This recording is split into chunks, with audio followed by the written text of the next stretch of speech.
You know, I'm so gratified to be cool enough for him to talk about publicly again. The Emmy is actually in front of a picture of Muhammad Ali, like standing over his victim, like this. Noah, congratulations. There's so much to talk about. I mean, there's so much to celebrate, too. Emmy win, Critics' Choice nomination, season 2. You know, you and I have something in common. We both have retired nurses for mothers. Oh, yes. And my mom, you know, her show growing up, the one that we weren't allowed to interrupt, was ER. So she loves this show, and what a love letter to medical workers. And truly it feels that way. So what has your mom's support felt like for you in your performance? It's been wonderful and different than it was when I was on ER. It was interesting. When my mom watched the last couple episodes of the season, she came over to my house and she was clearly bothered by something. And she said, you know, I just keep thinking about your show, Noah. And, you know, I think I had a little bit of a PTSD reaction watching it. And she started to describe patients that she had treated that had passed, in rapid succession. Like they were just a flood of memories, all stories I'd never heard before.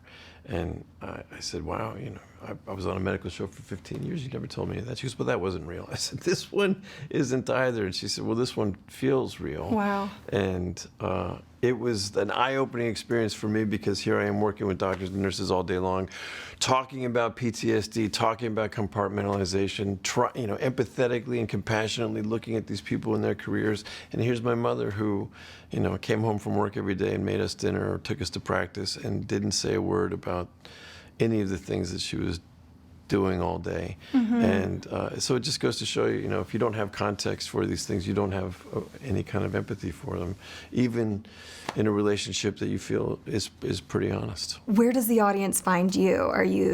Your character in this season?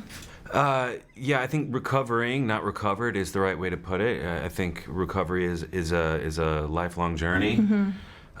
In that first year of recovery can be pretty tough. You know, I've been away for 10 months.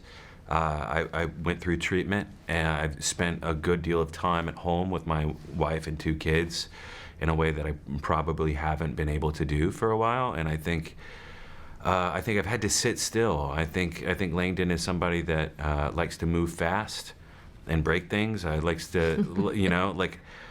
I think he really prides himself on being the fastest and being the hardest working, and I think that is a product of trying to stay out in front of doubt and staying out in front of panic a little bit. And I think over the last 10 months he's been forced to sit with it, and now he's coming back through the door and entering a workspace that requires you to move fast and requires you to make decisive action.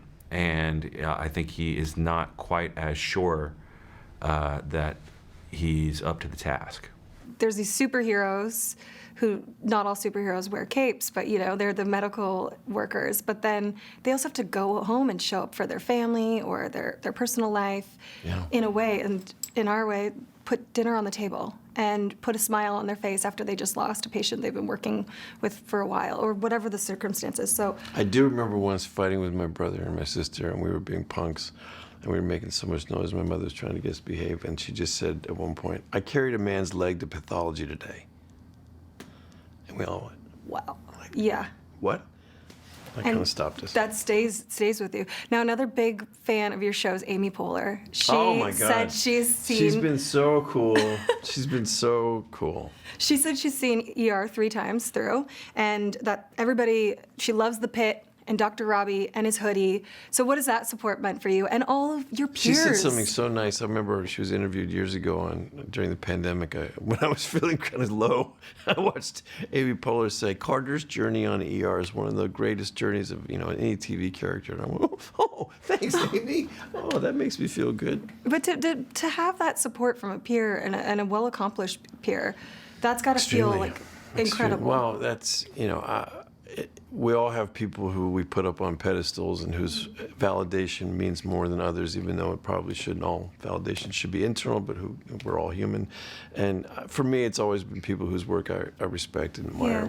When you're want to be in that club, and the club members tell you that you can be, or that you've done work that's worthy, it means a lot.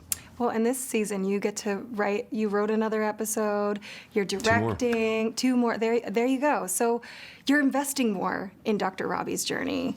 So why did you choose to do that? Because you could have just shown up on set for Dr. Robbie. Well, not really. You wanted to Not be if you know me. Okay. You know, I have a tendency to put all of myself in everything I do, regardless of whether or not it's a hit or watched by anybody. I put the same level of commitment in usually. This one has been more of a labor of love than most, because I enjoy the people so much that I'm working with, and enjoy the environment I'm working in. And I really love the character. I love the story we're telling. So it's a pleasure to put on extra hats. It's a privilege to wear as many as I do. Mm-hmm. And I'm extremely grateful to the cast and crew and to John Wells and Scott Gemmell for allowing me to participate at so many levels of production. It's rare. There's been like this obsession with Nurse Dana. And so what has it been like to just receive this audience love, critics love, being a variety cover girl? Like, how are you soaking it up and enjoying it? You know, I think it's interesting to have something like this come at this stage of my career and stage of my life that, you know, I'm pretty happy with my life, you know, and to get something so unexpected, it was very easy for me to just enjoy it, to be honest with you, like, and let it be enough, you know, that it's all enough. Like, I look good enough, you know, my dress is good enough. I didn't want anything to take away from the moment, because these moments are rare and they're unexpected, and it's just a windfall, really. I feel so lucky that I just want to have a ton of gratitude and just enjoy every bit of it, you know, and make it an enjoyable experience for those around me as well. Where's the Emmy? The Emmy is Right next to the poker set. yeah, no, the Emmy is yeah. The Emmy Okay. is actually in front of a picture of Muhammad Ali, like standing over his victim, like this, and it's just happenstance, but it's very funny that it's like that. Yeah. Lastly, George Clooney has said that he will gladly step in to a guest role. I mean, I don't know. What do you think? In a heartbeat, could we see him come to the pit? Never say never? You know, I'm so gratified to be cool enough for him to talk about publicly again. Listen, he says he's so proud of you as a friend, though, and your 30-year friendship means a lot. So that's got to feel good.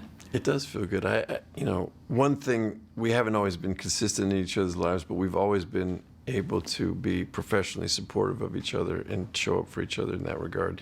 And he's had an amazing year. You know, his Broadway debut, which I got to attend opening night, which was amazing, was such a risky thing for him to do, and it was such a wonderful success. And now Jay Kelly, he's doing tremendous work. So, you know, I look at us and I think, look at us, they haven't caught us yet. Still getting away with doing what we love.